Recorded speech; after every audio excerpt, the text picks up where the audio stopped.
Hi there, this is Amanda Frankel with our Crafty Playdate, and I am going to show you my next card in our Christmas series. I do an in-person class every year called Christmas Club, where we make 3 different designs, 4 cards of each of the designs each month.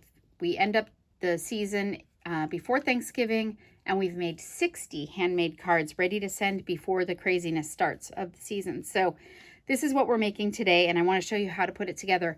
It is absolutely adorable. It really is. Okay, so we're going to get started. The first thing that we're going to do is use Cherry Cobbler cardstock, and it is just a standard card base. So when I do my Christmas club, all of my card bases are standard size. I used to include envelopes with it, but I don't anymore because it turned out that so many people like to get their own personalized envelopes with a foil or something inside. So I didn't want to horn in on that. The next thing I'm going to do is do some embossing. So, sorry, I had to step away for a second. So originally when I did this, I put just the white card down and then started layering it. And I thought, you know what? It's just missing something. It doesn't look like wallpaper because it's just solid white. So what I did was embossed it. And this is the embossed piece. Isn't that great? This is the Parisian embossing folder, and it works for so many seasons. I used it a lot last Christmas for buttons for Santa. If you remember, I put them right on there, and it gave the little swirl in the gold buttons. But this is the piece that we're using today. It is just a standard card base that I ran through the Stampin' Emboss machine, and if you don't have that machine, I'm telling you, it's pretty awesome. Okay, and I'm just going to stick that right on there, and look at how much texture. It's so rich. It's such a rich card now. Okay, so that's the next piece. The next thing that I did is I took this piece of paper, and this is a double-sided piece of designer series paper. It's in the annual catalog, and it's called In Good Taste. And one side is all wood grain, or it looks like floor tile.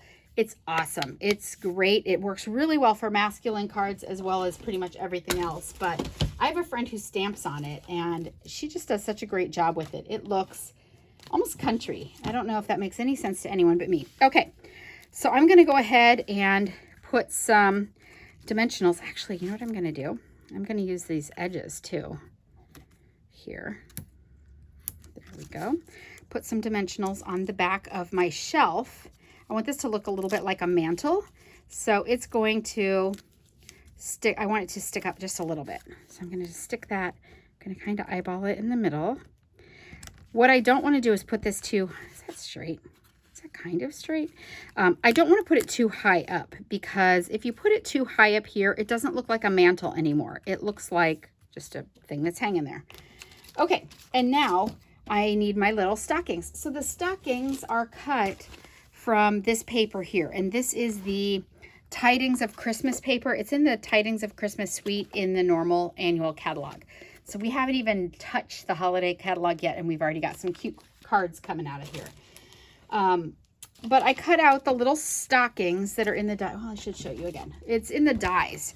So here, it does have stamps too, but here are the dies here, and I'm using them a couple of times in this card. So they're great. They coordinate with the stamps. If the stamps are kind of,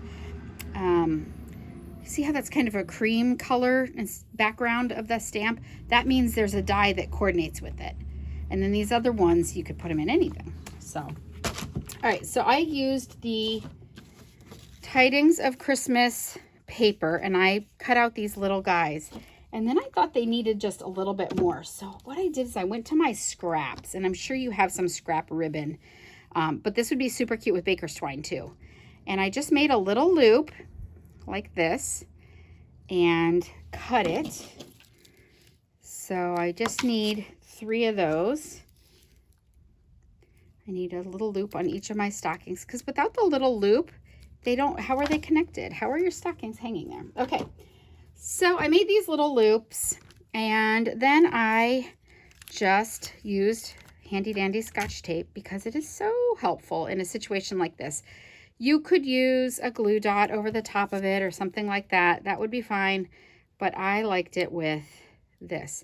And you want it kind of at an angle. See how that works? Okay, that's a little bit of a big loop, but that'll work. I'm okay with a big loop.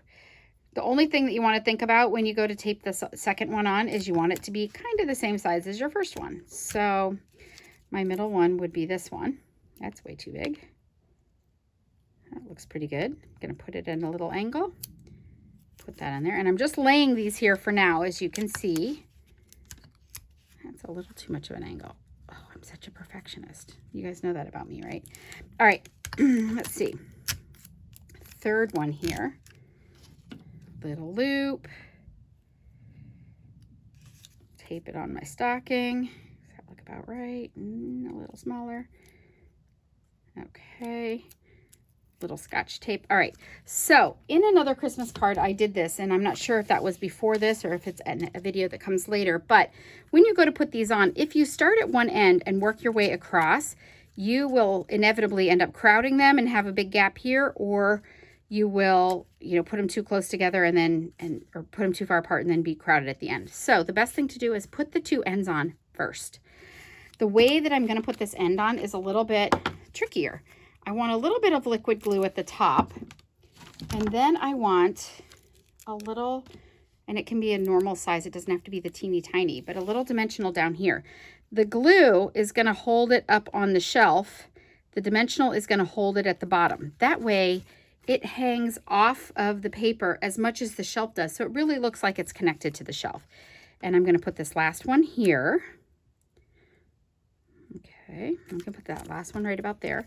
So a little bit of liquid glue here, a dimensional down here on the foot, and I want to go at about the same angle. I'm going to go right there, stick it down, and see, this is a beauty. I can still maneuver it a little bit with that kind of adhesive. Okay, a little bit of glue up at the top, and a little dimensional. Got dimensionals all over me. Look at that. A little dimensional down here.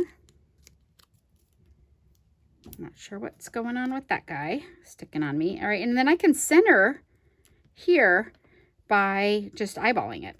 Okay, and there's the dimensional holding it up. And that is, oh, it's not it for the card. I was going to say that was it for the card. In this one, I used an old thing that I had laying around. Oh, my goodness. You'll see that star another time. But then I noticed that die set that we use, the same die set, has its own little holly leaves. Look at that. They're so cute. So I cut a couple out, and I'm going to use those. So that's great. I'm just going to do a dab of glue there. And I'm going to glue those together like this. But watch this trick. I'm going to do that, and then I'm going to do this. And that is the back. So that now my things can stick together on the top. And they're going to stick right on there because it's on the back too. I already did it. I'm going to let that dry for just a second while I gather the rest of my stuff here. All right, so the next thing I'm going to grab would be these little red rhinestone basic jewels. I love them, and I use them all Christmas season because they're just so cute, but they're adorable inside the flowers or what have you, little centers. And I'm using my take your pick tool to put that on there. It's kind of like a little spatula. I'm using it like a spatula right now. And I'm just going to put 3 of these together in a little cluster. And then they look like little berries, don't they? That makes them look like little berries. Okay, the glue's still a little wet, but you can see what I've done now. And that is all there is to this card. I hope you enjoyed this. You can see that if you cut a bunch of these out, then while you're watching TV, you can have a stack of them and just start putting together cards. It would be really easy to do. Thank you so much for stopping by. If you do not have a Stampin' Up! Demonstrator of your own, I would love to be yours. You can find me at Our Crafty Playdate.